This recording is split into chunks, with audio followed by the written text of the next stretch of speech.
The Rebel Stakes at Oaklawn. Let's get it going. I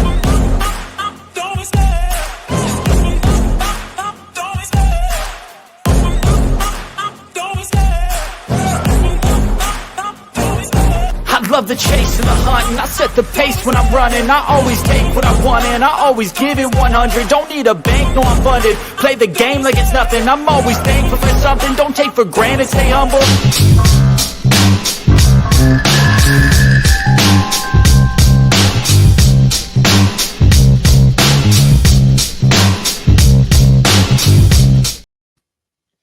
Welcome, horse racing fans, to the Each and Every Stride YouTube channel here. And I'm going to be going over the Rebel Stakes with you for the Road to the Kentucky Derby series, a massive purse of $1.25 million and a huge 14-horse field have assembled for this one. Kentucky Derby points are on the line, so 50 qualifying points for the winner, 25 for the runner-up, 15 for third, 10 for fourth, and 5 for fifth here in the Rebel.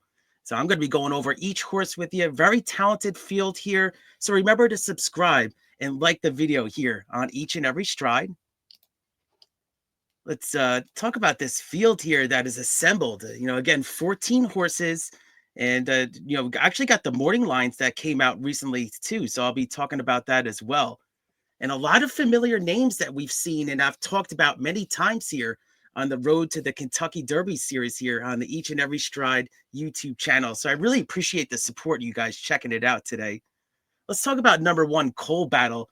This is a horse I've mentioned several times here and is a 3-time stakes winner after winning the John Lafitte Delta at the Delta Downs, even on a muddy racetrack there, and the Springboard Mile at Remington Park, and then the Smarty Jones on January 4th at Oaklawn. So this horse has shown many different ways. He could win off the pace. He could win front running style. He could win on a muddy track like at Delta. So it's, back and forth. I like these kind of horses that are versatile. Now he draws the rail again, Coal Battle, like he did in the Springboard Mile. So I know that it's not going to be like the same kind of trip that he had in the Smarty Jones where he was dragging the jockey up to the front for the win there in Vargas. But it's 72-year-old Lonnie Briley. This is a horse for the trainer that, small town connections, dreaming big for the Kentucky Derby. So I envision more of a pocket kind of trip. You don't want to get shuffled back too much on the one post here in this large field. So for Coal Battle, positioning is important early. I look for a nice pocket trip there and a good trip for Coal Battle, number one, 10-1 morning line. Let's talk about Admiral Dennis, number 2, for trainer Brad Cox. Won this race last year with Timberlake, and Admiral Dennis will be looking for his first stakes win. This horse is 2 for 4 and was a disappointing fourth place in the Gunrunner Stakes at Fairground. This has actually proved to be an important race for the road leading up for the Kentucky Derby, even in that short 5-horse field. Now that race looks stronger than it appears, is they got Risen Star winner Magnitude jumps off the page and wins with 108 buyer from that field, and Built, who was the winner of the Gunrunner Stakes there, he actually came back and finished a solid third in the Risen Stars. So I look at the competition that Admiral Dennis, the number 2, is faced here. You get nice value, 12-1 morning line. I think a big move forward could be for these connections that actually won it last year. Let's talk about number 3, Sadman, 4-1 morning line. So this is the big buzz horse online because of the trouble trip runner-up finish in the Southwest Stakes here at Oaklawn on January 25th. I think he'll be looking for a much cleaner start. And this is for Christian Torres, who will be aboard, who actually won with Timberlake last year. So, Torres was aboard Timberlake last year. Now, Torres is the leading jockey, top jockey at the Oaklawn meet so far. So I think Sandman might get a nice setup. No issues at all, I don't think, with the distance, with the Tappet bloodlines. So for me, though, as a horse player, I had to make a decision on this race. And I decided I'm going to sell high on Sandman, because I'm not going to get the value. I'm not going to get the price that I want. No, you're not going to get anywhere near, the 6-1, 7-1 last time that you got. So this is going to be 4-1. I envision this horse is going to get bet down So for me as a horse player, I'm going to pass on Sandman. I'm going to let him beat me in this one. Let's talk about number 4, Hypnus. Not much experience really compared to the other runners in this field, but he won his debut January 18th of a strong rally off the pace at the fairgrounds. This horse is really well bred, Hypnus, the number 4. This is for Into Mischief of a Dream Tree. And it looks like, Kentucky Derby winning connections, with Kenny McPeak. We saw the same trail last year with Mystic Dan go through the Oaklawn circuit. So could be another horse here for Kenny McPeak and the connections. May one to consider moving forward. Let's talk about a horse I'm interested in is number 5, Madicott Road for Bob Baffert. Now he owns 8 victories in the Rebels. So this is a move that Baffert has done many times before. Even remember the horse Concert Tour. I was doing some reading when I was handicapping this race last night. I remember this horse very well back in 2021. And he uses Oaklawn, obviously, as this bridge with Santa Anita and also most recently Sunland Park, with Getaway Car winning the Sunland Derby. So those seem to be the 3 tracks mostly that Baffert's using for his prep races for the Kentucky Derby. This horse was purchased for $650,000, the son of Quality Road, and debuted, to really, run pretty well here. Actually ran against Bullard, who I'm going to be talking about in a moment here as well. But then this horse faced Citizen Bulls. So you're facing some top-notch horses from the West Coast that look very strong. And Baffert and Irad Ortiz, although they rarely team up, they do pretty well in stakes. They won the 2020 Pegasus World Cup and the Whitney. So I see this horse could make a big step forward. That's Madicott Road. And you get a nice 9-2 morning line on the number 5 here. Let's talk about number 6, Publisher. This was a horse that I'll be talking about magnitude in a moment since the news just broke, is that, this was something that the Derby picture for Asmussen is a little unclear now. And I'll break this news now to you since I just saw it online. So let's look here. So let's look. So right now I was reading on Twitter that unfortunately Magnitude is off the Derby trail for the Kentucky Derby. They found a chip in his foot. So unfortunately, sad news, because this is a horse that with 108 buyer, really looked so strong moving forward for Asmussen. So I feel sorry for the connections. Hope the horse is okay and going to be able to get back on the racetrack, sooner rather than later. Let's look, let's look back at this field. So I wish the best for Magnitude there. And let's look at this horse that I was just talking about is number 6, Publisher. 10 to 20 to 1 morning line. This horse was a 6th place finisher in the Southwest Stakes, was 53 to 1 that day. Had a trouble trip. Now you get a Flavorine Pratt aboard. So, it could be something there with the top jockey aboard there. But, this is still, was a maiden through 5 starts. So I'm going to pass on number 6 here. Let's talk about number 7. I'll put myself up here on the screen here again real quick. There I am.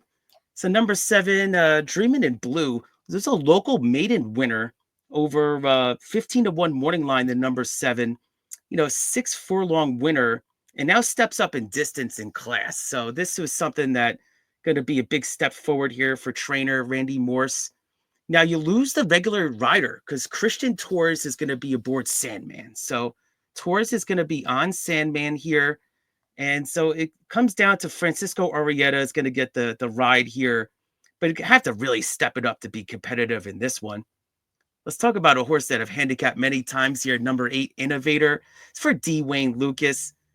Amazing, 89 years old. D. Wayne Lucas sending horses across the whole country, even in the Sunland Derby. So he's had a couple of those narrow defeats so far on these races for the Kentucky Derby. But Innovator has hit the board 6 times. 6 actually, 6 times here. Now you get the apprentice jockey who's actually had a couple of nice wins in Tyler Bacon, 17-year-old apprentice jockey will be aboard. Now Innovators kind of seems like it runs the same race every single time. Now I know you're getting 15 to 1 morning line, but this is a horse that hits the board a lot. So could be one to maybe use at least underneath to hit the board. Let's talk about number 9, Smokin' Wicked.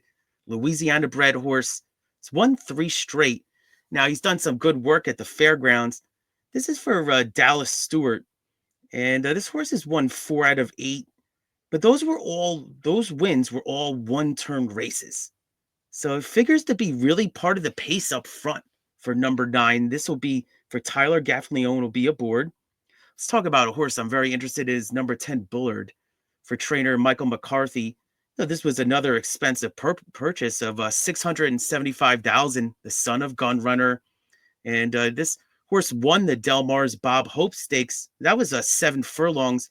Now it was a distant flat third though in the San Valente at Santa Anita behind Barnes. So another horse that facing another beast though in Barnes, who's actually currently the Kentucky Derby future pool, favorite right now. So in Barnes, so this horse looks to move forward, though. I like the series of 5 furlong workouts a lot for Bullard, number 10. I like the 3 straight 5 furlong workouts. You get the regular rider, and Rispoli will be aboard. I think a major player here in the Rebel. Let's talk about a horse that I've always capped and followed here, at least the last couple of months. I think this horse is really not much. He hasn't done much wrong at all. Is the Southwest Stakes winner, Speed King, number 11, 5-1 morning line. Other than just getting nipped at the wire in the Remington Springboard Mile by the number 1 Coal Battle, who's in this race. This horse could be 3 for 3. Now led all the way in the Southwest Stakes.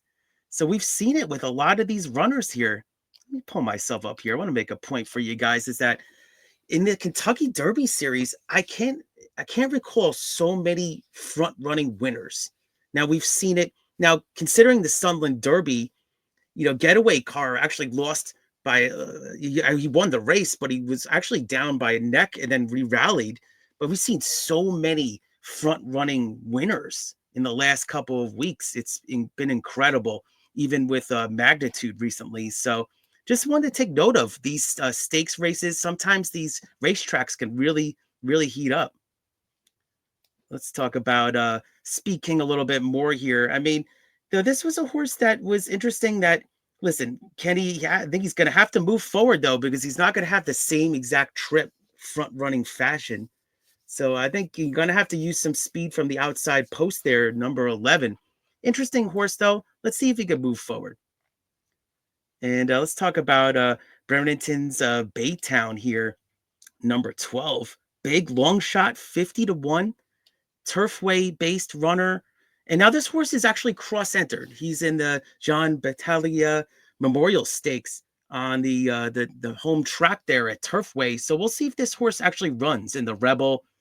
Big long shot here, came up and won at Charlestown and Laurel, beat some, the weaker claimers there.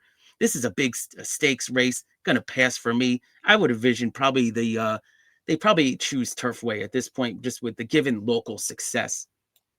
Let's talk about a horse, Tistastic, that I'm interested in here.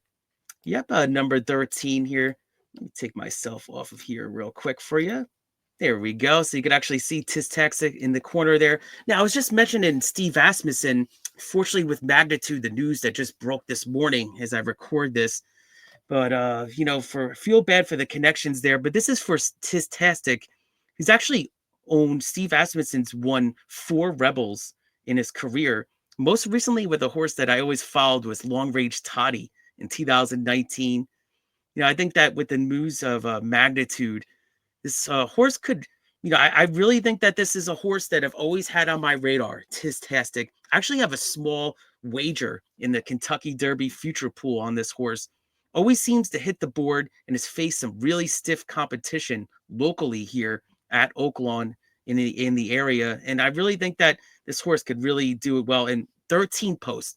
It's going to have to get lucky, kind of like Magnitude from the 13 posts. So we'll see what Tistastic can do there. 8-1 morning line. All right. And then we'll round out the field here. We got Jose Ortiz is reunited with Tistastic. So that was one other point that I wanted to make on that horse. I think that's a big upgrade there. So got number 14, Hot Gunner, long shot, was sixth at 64-1 in the Smarty Jones Stakes to Coal Battle there in January. Has come back and won a Sam Houston allowance victory. But this horse is 0 for 6 with Lasix. And that's going to be the case on Saturday. So no Lasix on Saturday. And this is for local connections of Scott Young and Harry Hernandez will be aboard. So let's talk about the how I'm going to play this one. So let's talk about it here. And I'll make sure I get this right here for you guys in one moment. Let's see here. We'll go like this, I guess, for now. Here we go. I want to make sure I get my plays out here for you guys. All right. Well, we'll just settle like that. I appreciate you guys tuning in here. So we got, let's see, number 2, Admiral Dennis. I thought there's value again. I've played this horse a couple of times. Connections that have won last year with Timberlake. Now, Magnitude and Built, they did run very well in that race. They came back to win after the Gunrunner Stakes. That 5-horse field has really proved to be something there.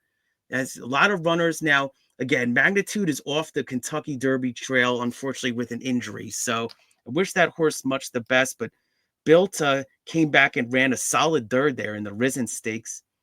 Let's talk about Madaket Road. This horse has faced some tough horses. Citizen Bull, you get Irad on the mount here. They can fire still on stakes days. 9-2 morning line. It's going to be interesting to see. I actually have a note here. Is this horse going to get bet from the morning line? Number 10, Bullard. I like the workouts a lot here, as I noted. He's faced Barnes. So Barnes is really the Kentucky Derby favorite as of right now. I would say he's in the Kentucky Derby future pool favorite. So I think Bullard is a big player here for Michael McCarthy. Hopefully ships well. Just had a nice workout the other day at Santa Anita. So I like the number 10 there. And number 13, Tistastic. Just in the money type machine. Now I know that with Magnitude, the news of him being off the trail, could this be a number lucky 13 for Steve Asmussen? Gonna have to sit a nice trip somehow, save ground from that outside post. So for me, I'm on the Exacta box here. It's a big field of 14 horses. Now I'm hoping there's not going to be too many scratches, but I'm going to play 4-horse Exacta box of these 4 horses, 2, 5, 10, 13. And I'm also going to do the try box as well, 2, 5, 10, 13. So 2, 5, 10, 13 for me on both plays. Thank you so much, guys, for tuning in here on the Each and Every Stride YouTube channel. I could talk about these horses all day with you, but let me know who you like in the comments. It's a huge field here with over $1 million purse in the Rebel Stakes. Remember to hit the like button on the video and subscribe to Each and Every Stride. And my name is Keith. Give me a follow at Each Every Stride on X Twitter. I really appreciate that support so much. Let's all cash together big on the Rebel Stakes on Saturday. Thanks for following along. Take care now. Cheers.